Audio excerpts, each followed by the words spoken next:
اس سلسلے میں جو شریعت کا حکم جہاں تک ہے، دیکھیے یہ 11ویں کے نام سے جو کچھ ہوتا ہے، یہ سیدنا شیخ عبد القادر جیلانی رحمۃ اللہ علیہ جو 5ویں صدی کے کبار اولیاء اور اولیاء کرام کی صفوں میں نمبر 1 کے جو ہے اولیاء کرام میں گزرے ہیں، سیدنا شیخ عبد القادر جیلانی رحمۃ اللہ علیہ، ان کے نام سے منسوب یہ فاتحہ کہلاتی ہے، اور لوگ جو ہے انہی کے نام پر یہ ایصال ثواب کرتے ہیں اور فاتحہ دلاتے ہیں اور دعوتیں کرتے ہیں۔ لیکن 11ویں کا نام سے اگر آپ دیکھیں کہ قرآن میں، حدیث میں، صحابہ کے میں، خیر القرون میں 11ویں کے نام سے کسی دعوت کا، کسی فاتحے کا یا کسی رسم کا ذکر ملتا ہو تو ظاہر ہے کہ آپ جو ہے چھان ماریں گے، اس میں آپ کو کوئی 11ویں کے نام کا لفظ ہی نہیں ملے گا کہ 11ویں کے نام سے کوئی چیز بھی موجود ہو۔ ہاں، جو چیز ملتی ہے وہ ہے ایصال ثواب۔ ایصال ثواب جو نبی کریم علیہ الصلاۃ والسلام نے مرحومین کے لیے کہا، وہ نیکوں کے لیے بھی کیا جا سکتا ہے، بزرگان دین کے لیے بھی کیا جا سکتا ہے، اولیاء اللہ کے لیے بھی کیا جا سکتا ہے، انبیاء، صحابہ، شہداء کے لیے کیا جا سکتا ہے، گنہگاروں کے لیے بھی کیا جا سکتا ہے۔ فرق یہ ہوتا ہے کہ جو ایصال ثواب اولیاء اللہ، بزرگان دین، نیک بندوں کے لیے کیا جاتا ہے، وہ ان کے لیے درجات کی بلندی کا سبب ہوتا ہے، اور جو گنہگاروں کے لیے، امت کے گنہگاروں کے لیے جو ایصال ثواب ہوتا ہے، وہ ان کے لیے گناہوں کی مغفرت اور عذاب کی تخفیف کا ذریعہ بنتا ہے۔ تو یہ ایصال ثواب تو صحیح ہے،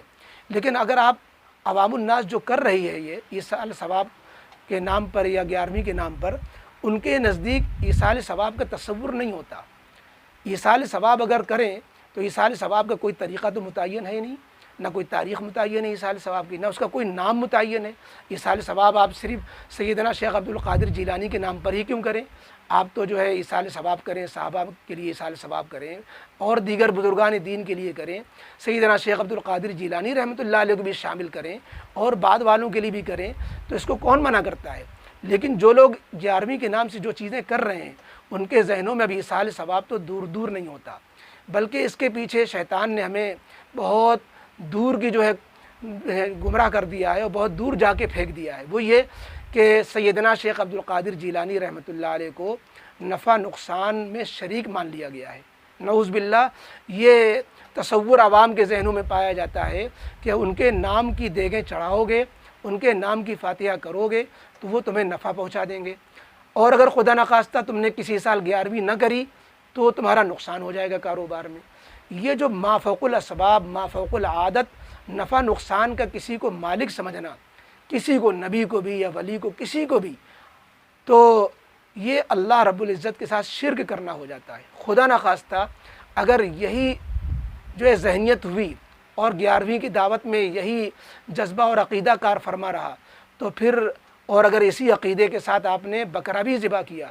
تو یہ بڑی خطرناک بات ہوگی۔ غیر اللہ کو نفع نقصان سمجھ کر قربانی کرنا اور ان کے نام کی دعوت کرنا، یہ مردار کھانا کھلانا ہے، بڑی خطرناک بات ہے۔ اور لوگ اس کو، چونکہ اس سے ایصال ثواب سے ملتی جلتی چیز نظر آتی ہے، تو جو لوگ سمجھتے ہیں کہ اور یہ دیکھنا چاہیے کہ ایصال ثواب تو ایسی چیز ہے کہ ہم اس کو بہت خاموشی کے ساتھ غریبوں کو کھلا کر سکتے ہیں، اس میں ہمیں لمبی چوڑی دعوت اور پھر برادری کے خود ہی لوگ کھا جائیں، مالداروں کی دعوت کی جائے، پھر اس کی نمائش ہو۔ عام طور پر جو 11ویں کی دعوتیں ہوتی ہیں اس میں تو ہم نے بڑے بڑے مالداروں کو شامل ہوتے دیکھا ہے، برادریوں کو دعوت کھاتے ہوئے دیکھا ہے، تو یہ کون سی جو ہے ایصال ثواب ہوا جس میں غریبوں کو نہیں کھلایا جا رہا، مالداروں کو کھلایا جا رہا ہے؟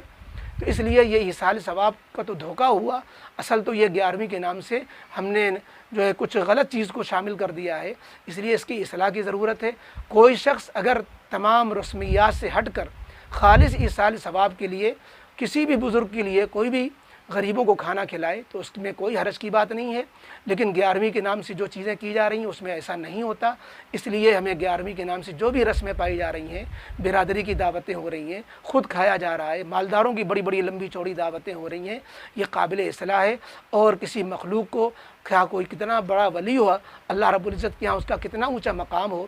چاہے وہ نبی کیوں نہ ہو، امام الانبیاء، سردار انبیاء کیوں نہ ہو، ان کو اللہ رب العزت کی طرح نفع نقصان کا مالک سمجھا جا رہا ہوگا تو یہ شرک میں شامل ہے۔ ہمیں اپنے عقیدے کی بھی اصلاح کرنی چاہیے، اور اس طرح کی رسمی دعوتوں سے بچ کر ہمیں صرف اس حد تک اکتفا کرنی چاہیے شریعت نے جہاں تک ہمیں اجازت دی ہے، سادہ طریقے پر۔ آپ کبھی بھی بزرگان دین کے لیے ایصال ثواب کریں، پڑھ کر کریں، مالی کریں، جسمانی کریں، غریبوں کو کھلا کر کریں، مسجدوں میں کوئی خدمت کر کے کریں، کسی کو غریب کو کپڑا دے کے کریں، اس کی کوئی ایک صورت متعین نہیں ہوتی۔ لہذا 11ویں کی رسم یہ عوام الناس میں غلط رسم چل رہی ہے، یہ قابل اصلاح ہے۔ اللہ رب العزت ہمیں حقائق کو سمجھ کر کے اس پر عمل کرنے والا بنائے، اور محض لغو و رسمیات سے بچنے والا بنائے۔